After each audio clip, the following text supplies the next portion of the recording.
What's up, you guys? Thank you for clicking on this video. So as you can tell by the title, it's been a bit of a discussion in the Transformers community since we had the rumor that the next Titan class in 2025 would be Star Convoy, and then we got the confirmation with the listing a couple weeks ago from JT Prime 17 on TFW. And there's just been a lot of discussion on, does this character deserve to be a Titan class? And there really is only one answer to that question, and it is yes. Now, I know there's going to be people already arguing with me in the comments, already typing their argument in the comments before even watching the video and seeing what I have to say on this topic. But it's just a fact that Star Convoy can only be done right as a Titan class. Negate the figure that came out 5 years ago. That was more like a Star Convoy reference, if anything. He was missing a lot of core features to me that would make him Star Convoy. But with Titan class, I really do feel like we're going to get the perfect Star Convoy figure. Now, let's start off with the vehicle mode and why it would make sense for him to be a Titan. So he's like this big, huge, armored truck, car carrier type thing with the big trailer, the big guns on top. He's got this other little truck type van thing that's black that comes with him too, which would be awesome to get as like a deluxe or Voyager scaled vehicle, which we probably are going to get with the Titan pack. He's got extra ramps, an extra red gun, and 4 extra weapons that you could plug on to the trailer. And then, of course, he has the mini hot rod, which plays into the Titan class factor. If you look at certain artwork of Japanese G1 Autobot leaders, and you go through the history and the scale of Autobot leaders, Atlas is bigger than Saber, and Saber is around, like smaller commander class height, and then Atlas is supposed to be around the size of Deathsaurus, or maybe even a little bit bigger, and Star Convoy is, I think he's like an Autobot commander, or whatever the title would be in Japanese G1, and Autobot commanders are generally massive, so he is supposed to be taller than Atlas, who is supposed to be around the same size as Deathsaurus, who is taller than Saber. So he should be around a little bit taller than Siege Jetfire, if we're going by that scaling. So just off of his height alone, he doesn't factor into regular commander class pricing or scaling, because the tallest we've gotten is Siege Jetfire, and if Star Convoy needs to be taller than Siege Jetfire, why would he be released as a commander? It makes no sense to me.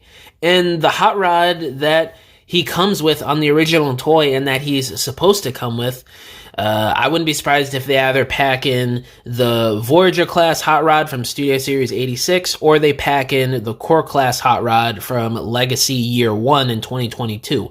Either or I would be fine with, but for more of a better, accurate scale and just a better figure overall, I hope it's the Studio Series 86 hot rod. But going by the Titan class track record, if they do pack in a hot rod, it's either going to be a new mold that's a bit cheaper, like a Legends class, or they're just going to repack the core class figure with this release. But just based off of that alone, he should be super massive. So I really don't understand why people are talking like he would be just fine as a commander class. And when you look at the robot mode, he is just huge. He's got the base mode, which good luck doing a base mode with a commander class figure that has extra ramps and extra flip out features and weapons and runways, walkways, whatever you want to call it, for smaller characters to ride along. He looks like he's just made for a Titan class. So I really don't understand the discourse here, and I don't really understand the argument behind making Star Convoy anything smaller than a Titan class release.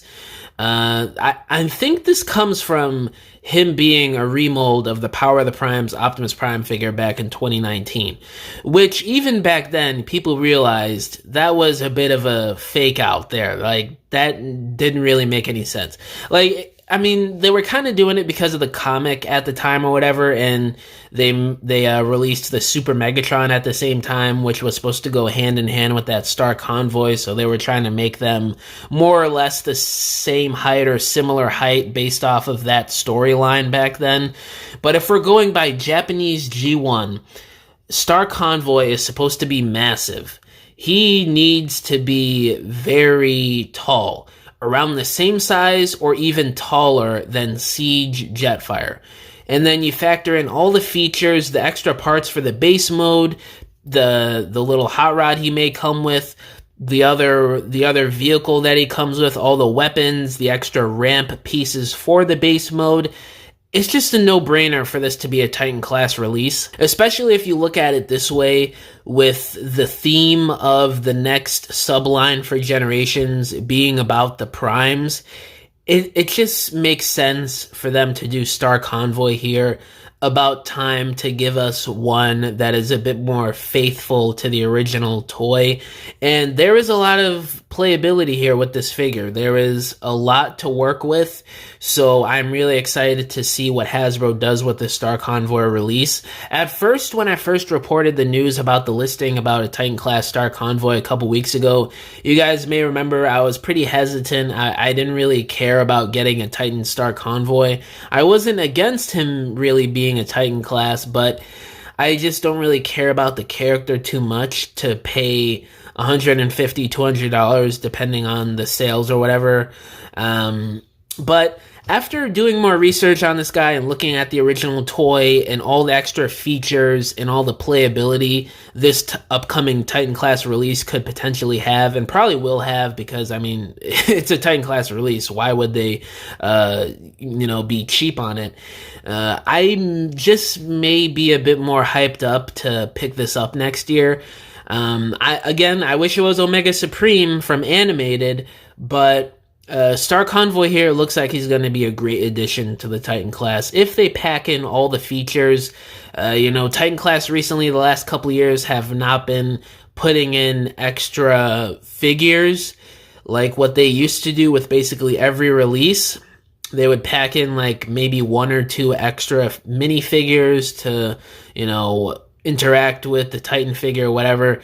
But recently, the last couple years, they haven't been doing that. So I don't know if they're going to put Hot Rod with him. I really hope they do. Judging by him being more of a smaller Titan, there probably would be enough room in the budget to probably pack in the Voyager class Hot Rod. But who knows? It could be the core class release, or it could be a new mold that's a bit more simpler, like a Legends class figure or whatever. Who knows? But I'm really excited to see what they do with Star Convoy here, and it just makes sense for him to be a Titan class due to the size of the character within the Japanese G1 fiction, along with going by all the stuff that is going on with the original toy and design. It just wouldn't make sense for him to be a commander. We wouldn't be getting everything with this guy if he was just a commander class. But yeah, guys, let me know down in the comments below. How do y'all feel about Star Convoy being the Titan class figure next year? All my social medias are linked down below, including my email if you guys want to hit me up about business inquiries, if you want to message me about whatever. Or if you want to commission a diorama from me, because I make dioramas for people for their stop motions, photography, or your regular display shelves in your homes. You could either hit me up on any of my social media accounts or just email me and we could work something out. But yeah, guys, thank you for watching this video. Catch y'all in the next one. Bye!